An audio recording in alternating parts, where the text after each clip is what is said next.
pagi. Ini video 5.40 ya. Pagi ini saya agak panjang, mungkin 20 menit, tapi bisa selesai. Pertama adalah masalah pertemuan Prabowo dengan 4 tokoh Islam ya, yang mengatakan bahwa Prabowo itu diancam atau diprotes oleh pengusaha perkebunan yang izin-izinnya dicabut karena masalah banjir di Aceh. Ini keterangannya, Susno Dwaji.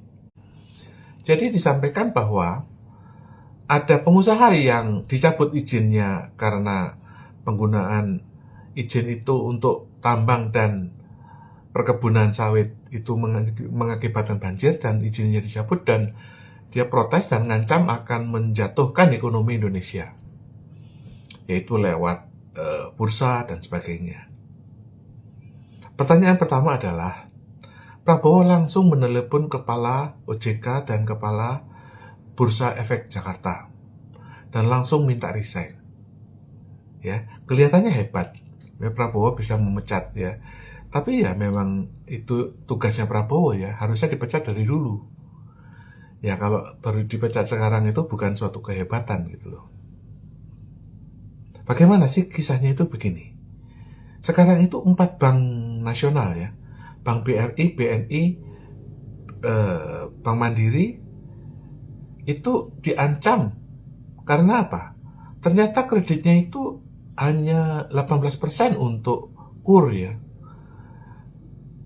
kredit untuk rakyat yang tidak pakai agunan. Yang sisanya 83% itu adalah kredit corporate, yaitu yang ukurannya 100 triliun ke atas gitu loh.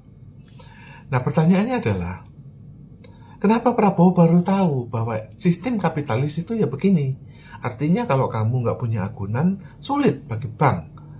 Bahkan ada seorang ibu yang kredit 100 juta pakai agunan rumah. Itu dimarah-marahin oleh Menteri UMKM. Kenapa bank BSI ini memungut agunan? Padahal bagi bank itu sendiri, kalau nggak pakai agunan, kreditnya nggak bayar. Akhirnya akan merusak performance. Akhirnya akan meningkatkan harga bunga. Akhirnya semua naik bunganya itu gara-gara banyak yang tidak perform, NPL, non-performance loan. Oleh karena itu, demi mencegah performance yang turun, ngedrop, maka dia tarik agunan itu untuk supaya bayar. Tapi malah dimarah-marahin oleh Prabowo ini. Aneh juga. Ya, jadi kenapa bank-bank itu kok rendah kurnya? Ya, satu ya, sejak tahun 2019, bank-bank itu sudah nggak punya likuiditas. Sudah nggak ada utang baru dari Bank Dunia. Sudah di embargo. Kita sudah 5 tahun di embargo oleh Bank Dunia. Kenapa? Karena pagu undang-undang kita itu, anggaran utang itu 40% dari GDP. Udah mentok. Itu satu. Kedua, bahwa kemudian tahun 2019 itu utangnya berubah dari utang ke Bank Dunia menjadi utang Cina oleh Jokowi. Jadi Jokowi itu mengakses utang Cina lewat BUMN, jadi BUMN itu diutangi gitu loh. Seperti misalnya Wijaya Karya, Krakatau Steel, itu semua masing-masing diutangin.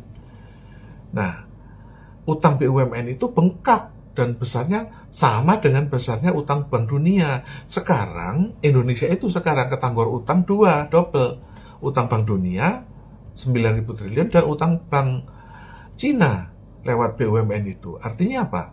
Artinya bahwa seluruh BUMN itu tersangkut utang kepada Cina yang sekarang juga harus dibayar cicilannya. Oleh karena itu beban cicilannya itu double, beban untuk BUMN dan beban untuk utang negara.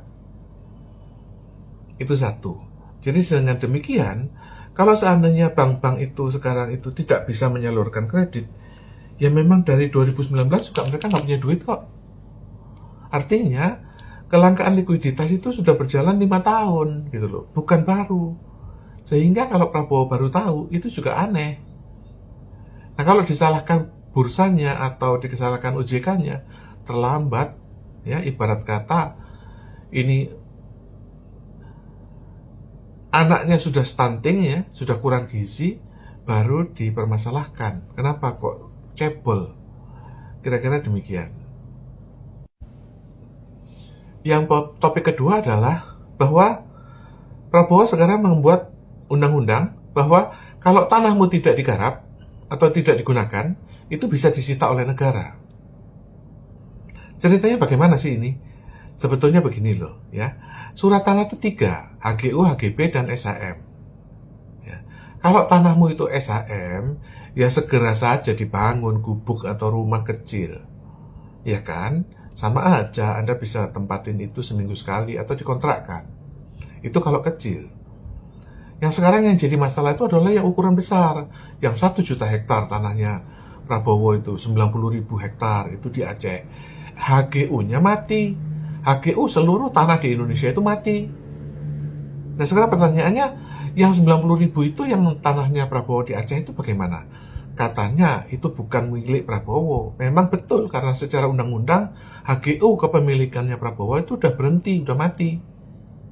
Tetapi bagi pengusaha-pengusaha oligarki, kalau dia punya, ya kalau 90.000 hektar, kalau dia punya 1 juta, 2 juta hektar, kan nggak mungkin dirampas negara. Jadi mereka masih terus. Nah sekarang gini loh, produksi sawit itu kan ada di pabrik dan ada di plantation yang jutaan hektar toh, dan itu HGU-nya semua mati kok. Kenapa sawitnya jalan? Ya mereka sudah pernah membeli HGU itu, mereka sudah memiliki HGU itu 1 juta hektar, mereka sudah punya pabrik dan punya ribuan karyawan untuk ekspor dengan pendapatan yang begitu masif untuk CPO sawit. Nggak mungkin lah dinasionalisasi. Kalau betul itu dinasionalisasi, ya itu seperti ceritanya Venezuela. Dulu itu dia ekspor baik-baik, kemudian dinasionalisasi. Itu bisa diperangi, gitu loh. Karena apa? Ada ketidakstabilan di dalam internal. Lah bayangin aja oligarkinya sekarang gerendeng semua. Yang tadinya mereka punya duit 1.000 triliun, sekarang mau diambil negara, dinasionalisasi.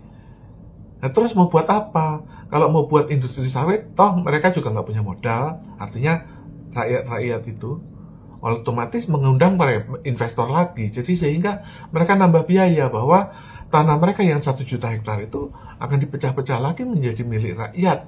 Dan sehingga kerjasama dirubah jadi rakyat sebagai